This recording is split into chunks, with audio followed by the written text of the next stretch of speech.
ஹே மக்களே, டுடே நம்மளோட second technical vlog. இன்னைக்கு நம்ம சித்தால ரொம்பவும் இம்பார்ட்டண்ட்டாக இருக்கக்கூடிய ஒரு கருவி பற்றி பார்க்க போகிறோம். Any guess? நானே சொல்கிறேன். இன்னைக்கு கல்வம் பற்றி பார்க்க போகிறோம். கல்வம் அப்படின்றது கருங்கல்லால் செய்த குழி உள்ள ஒரு அம்மி அப்படின்னு சொல்கிறாங்க. உங்களுக்கு புரிகிற மாதிரி சொல்லணும்னா கல்வம் அப்படின்றது ஒரு அரைப்பு கருவி. இதில் 5 வகை இருக்குது. என்னென்னு பார்த்தோம்னா நன்னி கல்வம், சிவப்புக்கல் கல்வம், வெள்ளைக்கல் கல்வம், மஞ்சள் நிற கல்வம், பச்சைக்கல் கல்வம் அப்படின்னு சொல்லிட்டு மொத்தமாக 5 வகையான கல்வங்கள் இருக்குது. இந்த நன்னிக்கல் கல்வம் அப்படின்றது கருப்புக்கல் கல்வம் அப்படின்னு சொல்லுவாங்க. இதில் நம்ம மருந்து அரைச்சி கொடுத்தோம் அப்படின்னா அதை உத்தமம் அப்படின்னு சொல்கிறாங்க.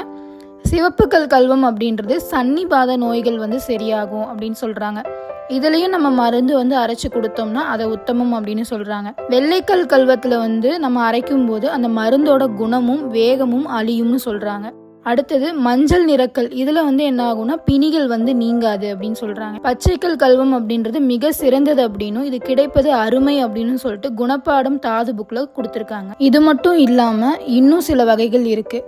பெரிய கல்வம், அர்த்த சந்திர கல்வம், வட்ட வடிவ கல்வம், தப்த கல்வம் அதாவது இரும்பு கல்வம். பெரிய கல்வம் அப்படின்றது 16 அங்குல உயரம், 9 அங்குல அகலம், 24 அங்குல நீளம் இருக்குன்னு சொல்கிறாங்க.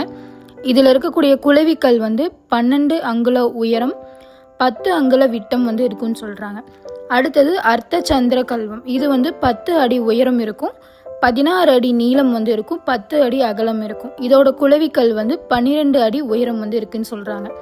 அடுத்தது வட்ட வடிவ கல்வம். இது வட்ட வடிவத்தில் இருக்கும், 12 அடி சுற்றளவு இருக்குன்னு சொல்கிறாங்க, 4 அடி அகலமாக இருக்குன்னு சொல்கிறாங்க. அடுத்தது தப்த கல்வம் அதாவது இரும்பு கல்வம். இது 9 அடி அகலமும் 6 அடி ஆழமும், இதோட குளவி 8 அடி உயரமும் இருக்குன்னு சொல்கிறாங்க. இந்த இரும்பு கல்வத்தோட வடிவத்துக்கு ஏற்ற மாதிரியான அடுப்பு அமைத்து துருத்தி பொருத்தி பின்னர் ஊத வேண்டும் அப்படின்னு சொல்கிறாங்க. இந்த கல்வத்தில் செய்கிற மருந்தானது அதில் வரக்கூடிய அனல்னால வாட்டி பின்னர் உருகும் அப்படின்னு சொல்கிறாங்க. அதுக்கப்புறம் பக்குவம் அடையும். ஃபார் எக்ஸாம்பிள் ரச சுத்தி முறை சொல்கிறாங்க. கல்வம் அப்படின்றது கையில் அரைக்கிறத தாண்டி லார்ஜ் ஸ்கேல்ஸில் அதாவது பெரிதளவான மருந்துக்கள் அரைக்க மோட்டார் கல்வத்தை யூஸ் பண்ணுறாங்க. இந்த கல்வத்தை அரைக்க மனிதனின்றி மின்சாரம் இருந்தால் போதும். மனுஷங்க அவங்க கையால் அரைக்கிற மருந்தோட வீரியம் மோட்டார் கல்வத்தில் அரைக்கிற வீரியத்தை விட வேறுபட்டு இருக்கும். ஸோ மக்களே, நீங்களும் கல்வங்களை பயன்படுத்த ஸ்டார்ட் பண்ணுங்கள். இது ஒன்றும் ப்ரொமோஷன்லாம் இல்லைங்க.